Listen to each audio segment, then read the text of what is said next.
This one is a shout out to the King's Indian players out there. If you're looking to make a change, I have been working, and probably by the time this video is published, the book may or may not be out, depending upon the publication schedule, on a Benoni text for Chessable. And this Benoni is a bit different, as it's not a pure modern Benoni, which would have a move order. I would go something like this. This would be the modern.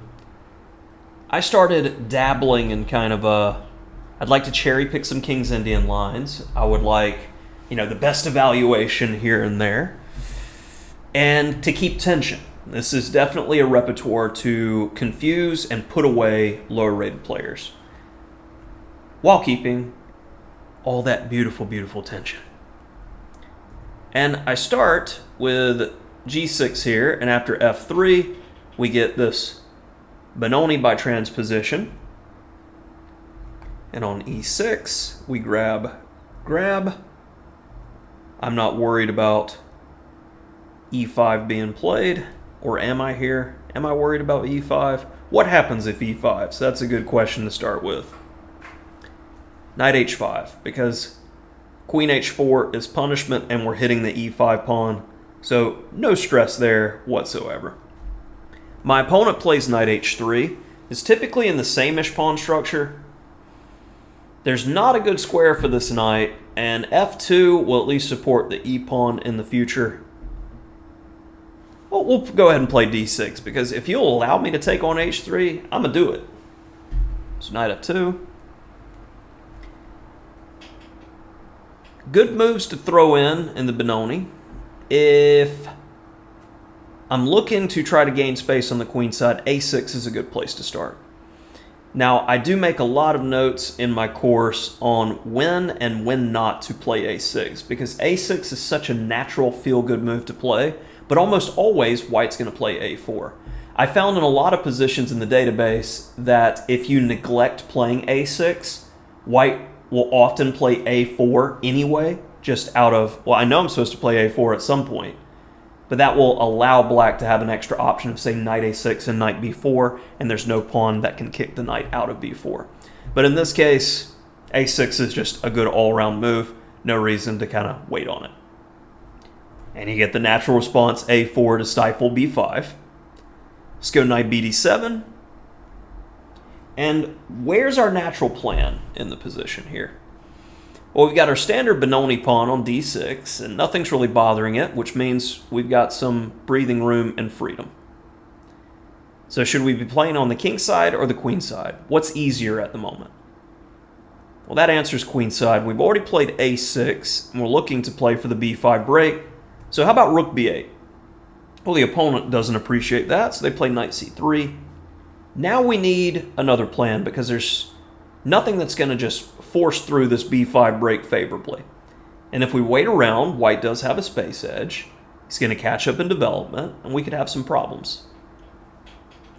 So this is the key moment and memory marker in the position. How can we generate play from this Sämisch King's Indian / Benoni pawn structure?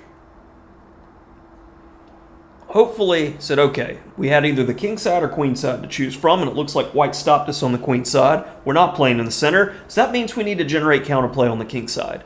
And typically, we need to play for an f-pawn break. That means we need to get the knight out of the way. Where's the best square? If we go to h5, g4 could be a problem, and our knight just goes back, and we give our opponent free space. Nah.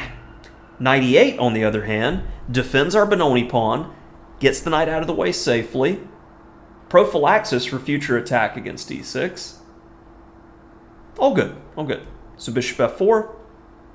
Let's continue our plan.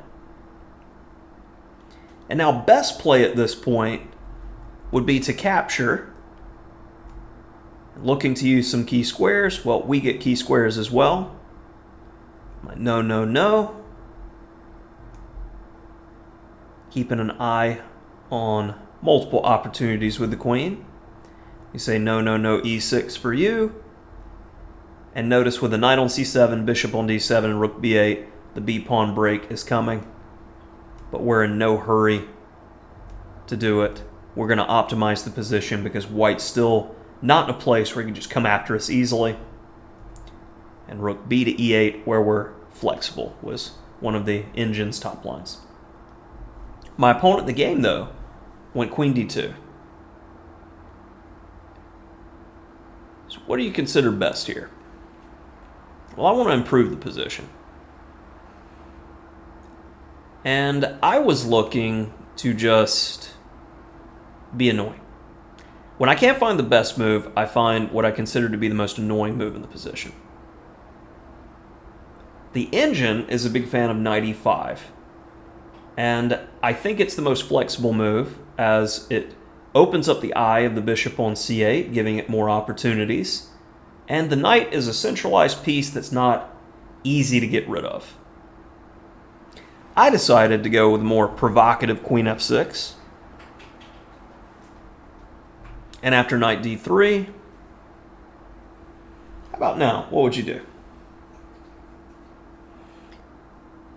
Well, hopefully you notice that when this knight jumps to d3, it blocks that.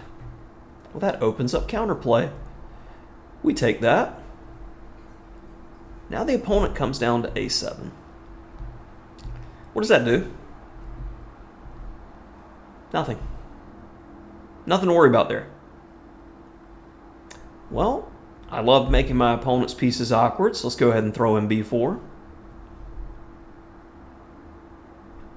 With that knight gone, the center is now softer.